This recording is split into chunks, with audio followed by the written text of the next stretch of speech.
Continuamos con más noticias de Cuba. No olvides suscribirte a nuestro canal. Estaremos pasando una directa. Quédate con nosotros hasta el final del video. Escuchemos. Amigos, doctor Emilio Arteaga desde aquí de Madrid. Hoy es viernes 15 de septiembre del 23. Como pueden ver ya acá en Europa es mediodía. Y vamos a pasar rapidito para saludar, abrazarlos a todos y apuntar que el día de hoy es clave. El día de hoy es importantísimo, es la oportunidad de oro.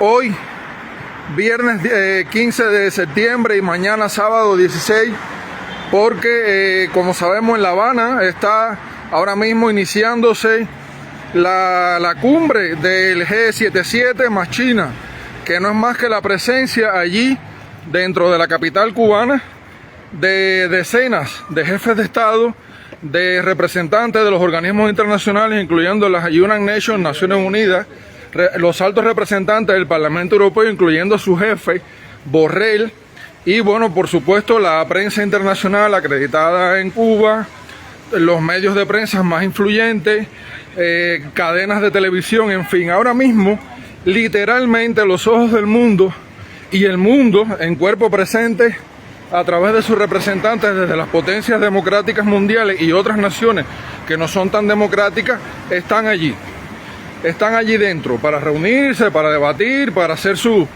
cumbre.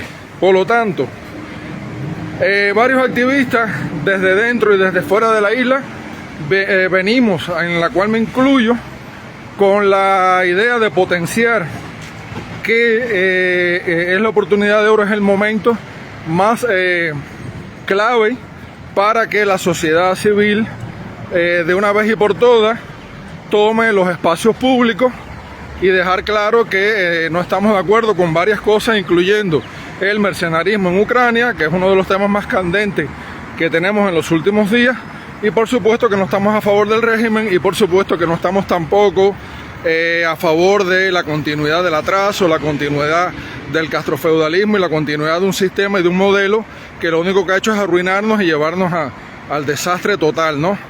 Entonces, la particularidad de este evento, de esta cumbre, y la circunstancia muy puntual que tenemos es que ahora mismo el régimen no va a poder, bajo ningún concepto, aislar el país, ni cortar internet, ni cortar las transmisiones de televisión. O sea, están amarrados, atados de pies y manos, porque como sabemos el mundo está allá adentro, de cuerpo presente, y sería imposible para ellos cortar las comunicaciones e impedir que salga a la luz todo lo que ocurra, especialmente en La Habana, que es donde se está celebrando la cumbre.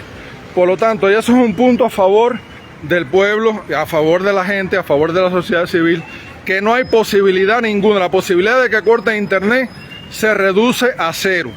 Por otra parte, la posibilidad de que el aparato represivo despliegue los golpes, las golpizas, los arrestos, los tiroteos, las masacres a la población civil indefensa y desarmada, también se reducen a cero.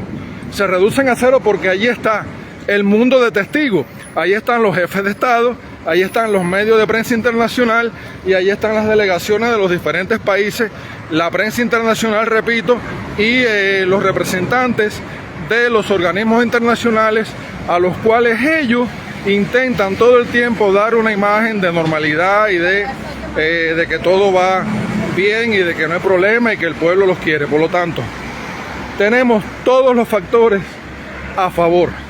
Lo último que quería tocar es que en caso que de una vez y por todas se rompa el hielo, por supuesto hay un exilio que está distribuido alrededor del mundo, en Europa, en Estados Unidos, en los diferentes continentes, que simultáneamente y de manera casi que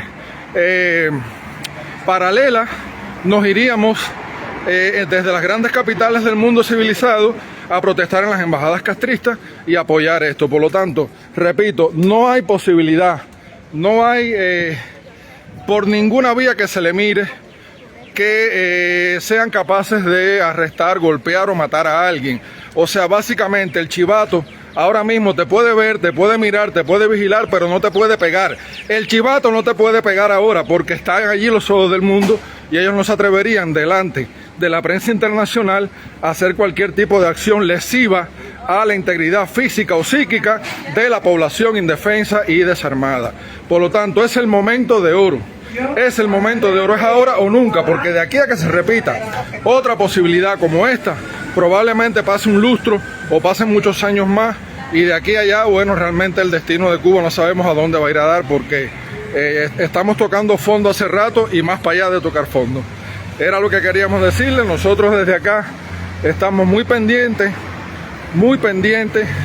aunque estamos llevando nuestras vidas, estamos trabajando, estamos haciendo cosas, porque acá hay que sobrevivir y hay que dedicarnos a nuestra vida, ¿no? Como tal, pero muy pendiente de lo que ocurra con Cuba. Por lo tanto, esto no es para nada un emplazamiento, un tírate tú, que desde afuera que empuja. No, es simplemente poner sobre la mesa las condiciones objetivas y subjetivas que estamos explicando aquí, para que ustedes, sobre todo los que están dentro de la isla y sobre todo los que están en La Habana, se den cuenta que esta vez o lo tomas o lo dejas.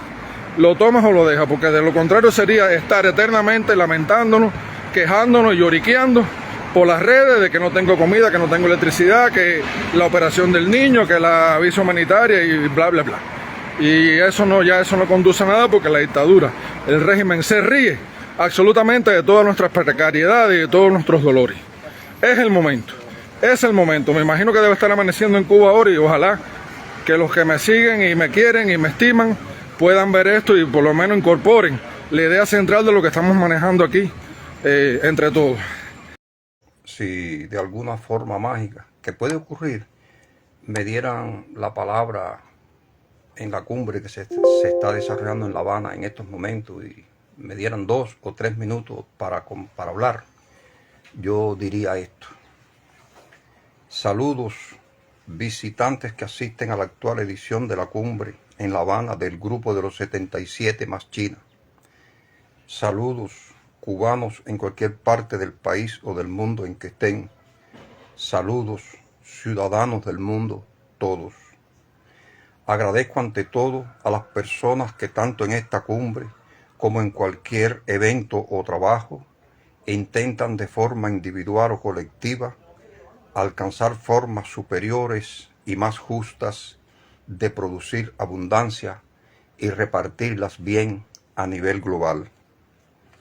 Con marcado dolor siento la responsabilidad de decirles en nombre de una parte significativa del pueblo de Cuba que como país no estamos debidamente articulados en lo cívico, ni en lo económico, y mucho menos en lo político, para funcionar armónicamente como nación, por lo cual es lógico que no esperemos que a nivel internacional hagamos otra cosa que no sea exhibir algún que otro logro del pasado para enmascarar la cruda realidad del presente, o elaborar bellos discursos y promesas en lo que hemos resultado verdaderos especialistas. No se trata de pesimismo, se trata de ser realista y honesto.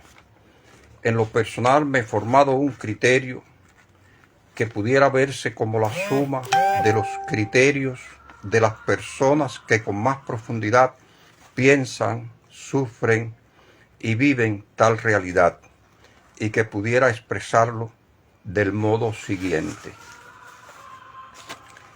Las personas que ocupan las más altas esferas del poder en Cuba están atrapados como seres humanos y como dirigentes entre un lastre histórico de la extinta Revolución Cubana y la realidad del pueblo de Cuba, que puede ser similar o peor que la de muchos pueblos de los que ustedes representan.